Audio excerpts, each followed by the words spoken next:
입니다. 앞 시간에 뭐 했죠? 법률행위 종류했죠. 단독행위 계약 구별했고 단독행위에 상대방 있는 단독행위 없는 단독행위 구별했고 없는의 유언 유증 재산법인 설립행위 동산 소유권 포기 기억해야 됩니다. 채권행위 처분행위 기억했죠. 처분행위 중에 물권행위 있었습니다. 계약의 채권행위 등기를 넘겨주는 게 물권행위죠. 출연 비출연 구별했죠. 출연에 유상과 무상이 있었고요. 요식 불요식 구별했고 불요식이 원칙이다 말씀드렸습니다. 법률의 요건 봤습니다. 성립 요건과 효력 요건 각각 일반적 요건과 특별 요건이 있었고요. 특히 우리 시험법에서는 효력 요건이 핵심이라고 그랬어요. 그 효력 요건 중에서 당사자 권리능력, 의사능력, 행위능력이 있을 것. 의사무능력자 행위 무효. 행위 제한능력자 제한행위 능력자의 제한능력자로 보통 부르죠.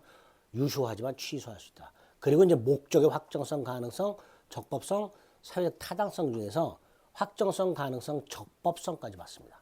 확정성 확정됐거나 확정할 수 있거나 가능성 행위 당시 가능 따라서 원시적 불능 무효 적법성 강행규정 위반 무효 임의규정 위반 유효 강행규정 중에 단속규정 위반하면 유효하되 처벌될 수 있다. 이런 것들이 딱딱 핵심적으로 기억이 나셔야 됩니다.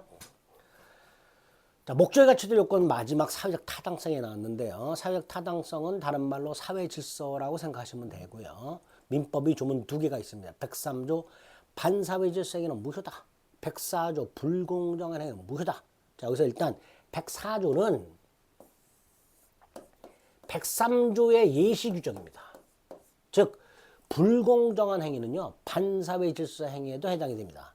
다만 조문을 따로 만들어 놨습니다. 두 번째, 반사회 질서가 기본인데요. 선량한 풍속, 기타 사회 질서에 위반한 사항을 내용을 하는 법률행위는 무효로 한다라고 되어 있습니다. 여기서 선량한 풍속은요. 미풍양속 생각하시면 돼요.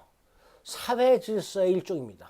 사회 질서 속에 미풍양속도 들어있고 상식도 들어있고 사회 통념도 들어있고 이런 것들이에요. 근데 어쨌든 미풍양속이 선량한 풍속이다 라고 생각하시면 되는데 이 선량한 풍속, 미풍양속을 포함하는 사회 질서는 시대마다 다르잖아요. 그러니까 당연히 행위시를 좀 판단해요. 행위시.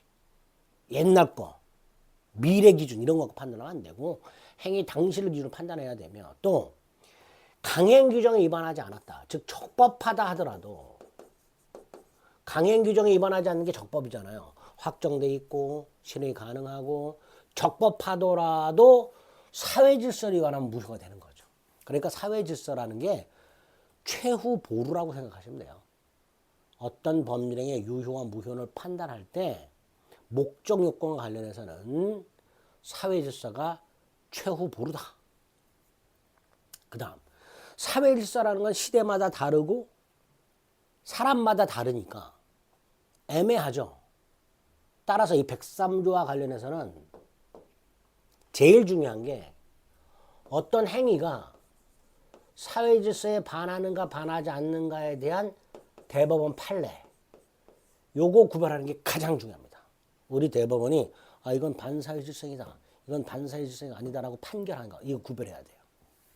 두 번째가 동기불법이라는 게 뭔지 개념을 잡아야 되고요.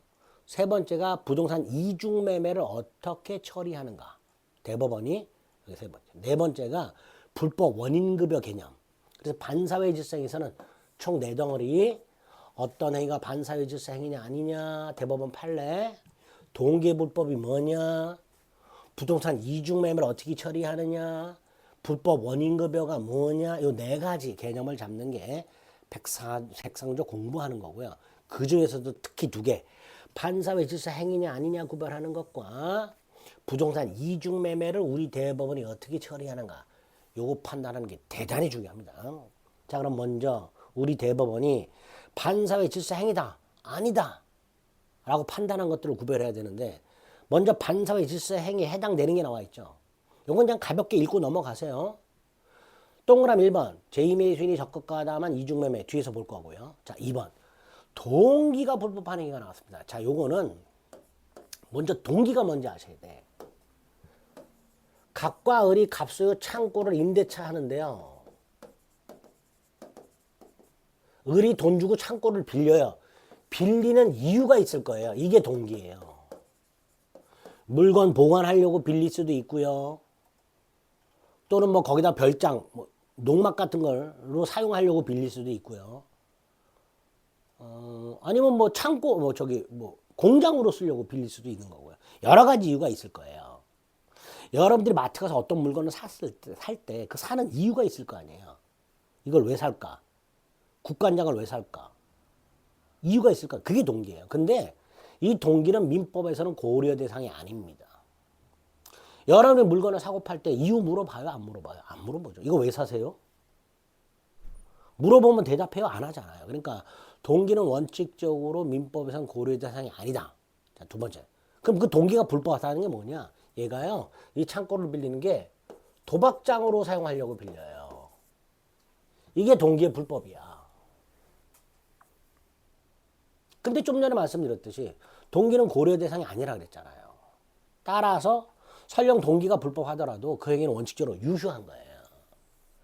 다만 우리 대법원이 의뢰의 불법한 동기가 상대방 갑에게 표시가 되거나 또는 갑이 알게 됐어. 만약에 갑이 자기 창고를 도박장으로 사용하려고 빌린다는 걸 알았다면 빌려주면 안 되잖아요. 근데 빌려줬어. 그때는 반사회 질서가 되는 거예요. 이게 동기의 불법입니다.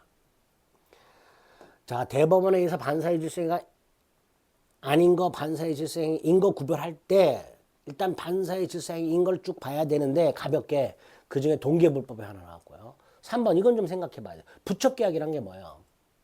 자, 명예훼손의 문제가 있으니까 우리나라 굴제 모 그룹 회장님 부인이 있는데도 다른 사람과 살면서 아기 낳았잖아요. 이게 부척계약이야. 반사회 질서입니다. 또 그걸 본처가 승인을 했어요. 미리. 도박만 저지르는 남편한테 도박하지 말고 차라리 바람 펴라 했더니 바람 폈어. 그래놓고 네가 사전에 승낙했지 않았냐. 이때 우리 대법원 그 반사회 질서인 부척 관계에 대해서 본처가 사전 승인했더라 하더라도 그 사전 승인도 반사회 질서이다. 니은은 나중에 민법 총칙 마지막에 가면 조건과 기한이라는 게 나옵니다. 거기 가서 볼 겁니다. 이거는. 자, 기억만 일단 기억해 주시고 부척 계약도 반사회 질서행위, 본처의 사전 승인도 반사회 질서행위. 자, 디귿 이거는 부척 관계를 끝내. 야, 우리 더 이상 하지 말자. 나 집으로 돌아갈래. 대신 생활비는 줄게. 이건 괜찮다는 거예요. 그게 디귿. 4번. 반사회 질서행위로 대단히 많이 나온 거. 보험계약자가 다수의 보험계약을 통해서 보험금을 부정 취득할 목적으로 보험계약을 한 경우. 반사회 질서행위입니다. 증언해달라 10억 줄게. 증언을 조건으로 용인될 수 있는 수준을 넘었어. 반사회 질서입니다. 허위 증언해달라 돈 줄게. 반사회 질서입니다. 돈 빌리면서 연 이율이 3000%. 반사회 질서입니다. 형사사건을 변호사가 의뢰를 받으면서 성공보수약정. 반사회 질서입니다. 진정서를 제출하고 그걸 취하는 조건으로 돈을 받기로 하는 거. 10번 뇌물 주는 거. 다 반사회 질서입니다. 도박자금 빌려주는 거. 그걸 갚는 거. 다 반사회 질서이고요. 계약을 위반했을 때 벌칙. 100만 원짜리 팔면서 100만 원 안 주면 1억을 준다. 1억을 배상한다. 이런 과도한 위약벌 약정. 다 반사회 질서입니다. 이 반사회 질서는요. 쭉 보면 대부분이 반사회 질서이구나. 이런 판단이 드는 것들이에요. 자, 문제가 아닌 거 암기해야 됩니다. 반사회 질서가 아닌 거 첫 번째 통정허위 표시라고 가장매매라는 게 나옵니다. 가짜매매, 가짜매매, 허위매매. 요거 나중에 보면 아시겠지만 108조가 적용돼서 무효예요. 103조가 적용돼서 무효가 되는 게 아니라 108조가 적용돼서 무효입니다. 외워야 됩니다. 키워드가 허위입니다. 가장이라는 거예요. 강제집행, 즉 경매를 피할 목적으로 채무자가 재산을 빼돌리는 거. 두 번째, 이것도 외워야 돼요. 법률행위, 증여입니다. 증여. 협박해서 재산 뺏는 거. 이거예요. 증여 성립 과정에 강박이라는 불법적 방법이 사용된 경우. 첫 번째 거는 108조의 적용을 받아서 무효고요. 2번은 110조가 적용돼서 취소할 수 있도록 되어 있습니다. 그러니까 1번, 2번 반사회 질서가 아니고요. 이 두 가지는 꼭 기억하셔야 돼요. 반사회 질서가 아닌 거. 세 번째, 세금 회피 목적의 행위다. 부동산이 갑에서 을로, 을에서 병으로 팔렸습니다. 등기도 이렇게 넘어가야 됩니다. 근데 을이 취등록세 및 양도세를 안 내려고 자기를 생략해서 미등기 전매하고요. 갑에서 병으로 직접 등기를 넘겨줍니다. 미등기 전매 및 중간생략 등기. 반사회질세가 아닙니다. 가는 부동산 실거자 명의등기에 관한 법률에서 볼 거고요. 나는 다운계약서입니다. 이런 거 다 반사회질세가 아닙니다. 다 유효합니다. 일단은. 가는 강행규정 위반으로 무효고요. 명의신탁은 강행규정 위반 무효이지 반사회질세는 아니고요. 나하고 나는 세금을 뜯어내야 되기 때문에 일단 유효로 처리합니다. 결과적으로 세금 회피 목적의 행위들은 반사회질세가 아니죠. 자, 1, 2, 3번은 반드시 기억하셔야 되고요. 4번도 최근에 나왔죠.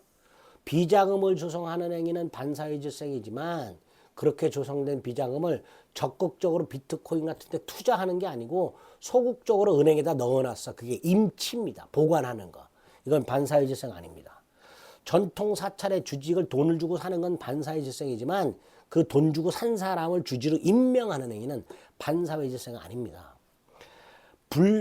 바람을 핀 남편이 부인에게 용서의 대가로 아파트를 넘겨주면서 부부관계가 유지되는 동안에는 아파트를 팔지 않는다라는 제한을 붙인 경우, 근로자를 해외 파견하면서 회사가 비용을 부담하되 귀국 후 일정 기간 근무하면 그 반환 채무를 면제해 주기로 하는 거. 형사사건 성공보호약정은 반사회질세이지만 민사사건 성공보호약정은 반사회질세가 아니고요. 무허가 건물 임대차 계약 반사회질세가 아닙니다. 9번 도박 채무자가 도박 채권자에게 도박장을 빌리는 것도 반사회질세이라고 그랬고요. 빌린 도박장을 갚기로 하는 것도 반사회질세이라고 그랬죠. 그런데 그냥 갚는 게 아니고요. 갑이요. 도박 채무자가 돈이 없어 그래서 자신의 땅을 처분할 수 있는 권한을 줘. 도박 채권자에게. 도박 채권자가 도박 채무자를 대신해서 부동산을 매각해. 요거. 도박 채무자가 도박 채권자에게 부동산 처분 권한을 주고 도박 채권자가 채무자를 대신해서 매각을 하고, 여기까지는 반사회질세가 아니다. 1번부터 9번까지 쫙 기억하시되 특히 1, 2, 3, 4는 반드시 기억을 해 두셔야 됩니다. 12번은 최근에 나온 거고요. 당연히 반사회질세가 아니겠죠. 산모가 태아의 상해를 대비해서 자신을 보험 수익자로 해서 상해보험계약 반사회질세가 아니게 됩니다. 자, 반사회질세기 103조와 관해서 총 4가지를 정리해야 되는데 그중에 2가지 본 거예요. 반사회질세인 것 아닌 것 구별, 특히 아닌 거 반드시 기억해 두셔야 됩니다. 그 다음에 동계불법을 어떻게 처리하는가. 자, 3번째가 이중매매인데요. 부동산을 갑이 팔아요. 제1매매. 또 병한테 팔아요. 이때 아직 등기를 넘겨준 상태라면 제1매수인 을, 제2매수인 병, 지위는 평등합니다. 을이 먼저 계약했다 해서 우선권이 있는 거 아니고요. 병은 을이 주기로 한 것보다 2배를 주기로 했어. 우선권이 있는 거 아닙니다. 각각의 매매 계약은 유효하면서 각 매수인은 평등합니다. 제1매매 유효, 제2매매 유효, 각 매수인은 평등. 그래서 등기 먼저 받은 자가 소유권을 지켜요. 갑의 마음이에요. 갑은 을에게 등기를 넘겨줄 수도 있고요. 병에게 등기를 넘겨줄 수도 있습니다. 자, 근데 병이 2배를 주기로 했어. 병에게 등기를 넘겨줬어. 그럼 병은 소유권을 취득합니다. 그리고 소유권을 취득하지 못한 을, 세치기를 당한 을은요, 갑에게 책임을 묻는데 그 책임이 뭐냐? 계약법 가서 봅니다. 채무불이행 책임이라고. 을은 각과의 계약을 해제하고 손해배상을 청구할 수 있습니다. 이게 원칙입니다. 자, 원칙 정확하게 머릿속에 기억하세요. 2번째, 우리 대법원에 할 때 제2매매가, 갑병 매매가 반사회질세로 무효가 되는 경우가 있습니다. 자, 이때 요건, 그리고 그 결과, 갑을병사의 관계, 이걸 대법원이 이렇게 정리해주고 있습니다. 그래서 부동산 이중매매는 원칙 기억하시고 예외 제2매매가 반사회 질생으로 무효가 되는 경우가 있더라. 그 요건과 효과가 뭐냐. 먼저 요건 두 가지. 매도인의 제1배신 을에 대한 배신행위가 있어야 되고요. 제2매수인 병이 요 매도인의 배신행위에 적극 가담을 해야 돼요. 두 가지 요건입니다. 제2매매가 반사회 질서가 되기 위한 요건, 매도인의 배임행위와 제2매수인의 적극 가담 행위. 자, 먼저 매도인의 배임행위가 되려면요, 매도인이 제1매수인 을로부터 중도금까지 받은 다음에 팔아야 돼요. 만약에 갑이 매도인이 제1매수인 을로부터 계약금만 받은 상태라면 갑은 을로부터 받은 계약금의 100을 을에게 주고 적법하게 계약을 해지할 수 있도록 민법에는 규정이 되어 있습니다. 그러니까 계약금만 받은 상태에서 병한테 팔아먹은 건 반사회지사 배임행위가 아니에요. 그러니까 중도금을 받은 상태에서 팔아넘겨야 되고요. 그 다음에 그러한 갑의 행위에 을이 병이 적극가담을 해야 되는데 적극가담은 이런 거예요. 지금 각각사에 제1매매가 있었잖아요. 자, 병은요, 이 팔렸다는 사실을 알아. 그죠? 보통은 병이 을한테 땅 파세요. 그러면 갑은 이미 팔렸는데요. 그럴 거 아니에요. 자, 내가 사고자 하는 게 누군가에게 팔렸다라는 걸 알았다면 포기하는 게 사회질서예요. 근데 얘는 반대야. 오히려 더 적극적으로 팔으라고 요청해. 2배 줄 테니까 팔아라. 이런 식으로. 그래서 적극가담이란 건 단순히 팔렸다는 걸 알고 샀다는 것만으로는 적극가담이 아니고 거기에 뭐가 하나 들어가야 돼. 뭐 알면서도 포기하지 않고 매도를 요청했단 말이죠. 예를 들어서 내가 사고자 하는 땅이 을한테 팔렸다는 걸 병이 알고 포기하려고 했어요. 근데 병이 오히려 2배를 주면 너한테 팔겠다라고 병이 먼저 요구했어. 아, 갑이. 다시 한번 죄송합니다. 병이 팔렸다는 걸 알았어. 포기하려고 했어. 근데 갑이 요구를 해. 2배 주면 너한테 팔겠다.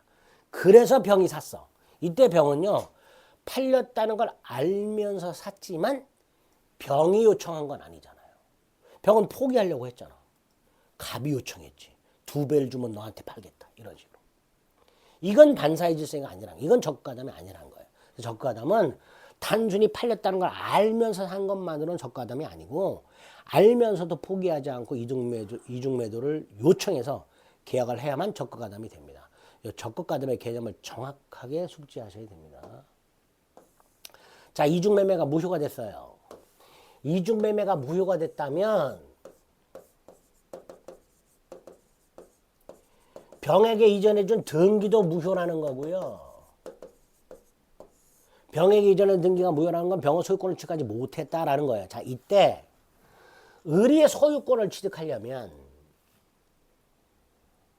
갑으로부터 등기를 넘겨받아야 되는데요. 지금 등기부에는 병의 이름으로 되어 있으니까 이거 삭제부터 해야 되잖아요. 갑으로 등기를 회복한 다음에 을이 넘겨받아야 될 거 아니야. 이때 병 등기를 삭제하는 방법, 말소시키는 방법. 매도인 갑이 직접 말소 청구 못합니다.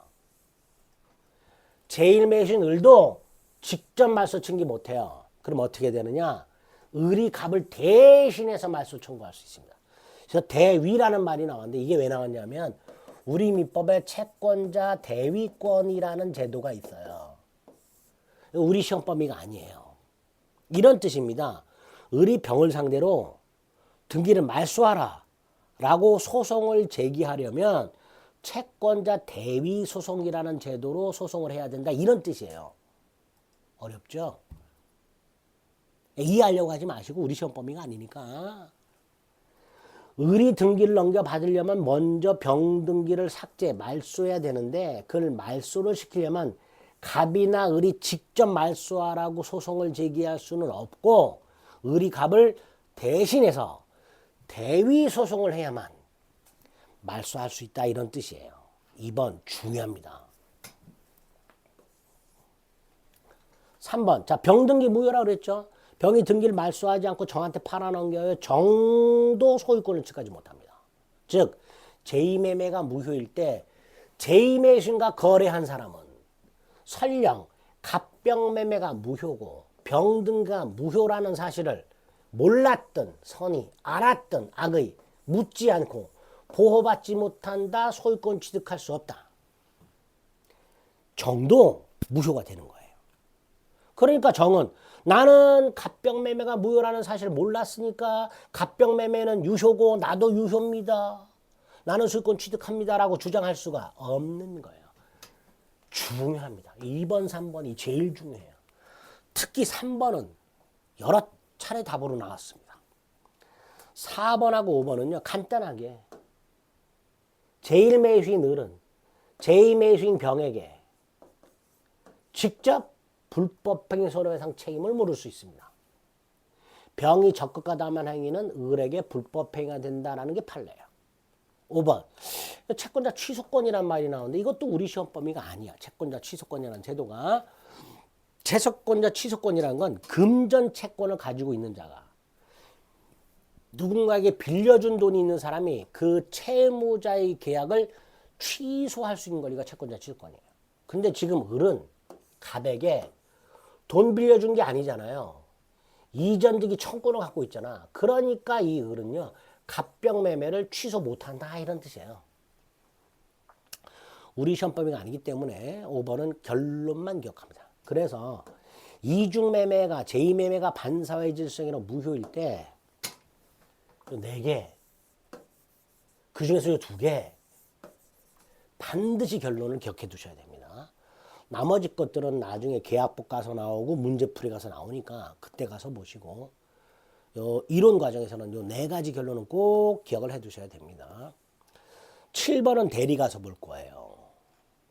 제2매수인이 직접 계약을 한 게 아니라 제2매수인의 대리를 통했을 때 당연히 대리인이 적과하다면 해야 반사회 질서가 되는 겁니다. 이건 대리 가서 볼 거고요. 이런 대부분의 이중매매가 확대가 됩니다. 제1행위가 매매가 아닌 경우, 제2행위가 매매가 아닌 경우에도 확대가 되는데 1번은 부동산 실거주자 명의등기에 관한 법률에서 볼 거고요. 2번은 소유권 취득시효 가서 볼 겁니다. 이중임대차에도 이중매매가 적용되겠죠. 제2 임대차 계약의 당사자가 적극과 담하면 제2의 임대차 계약도 무효다. 뭐 이렇게 되겠죠.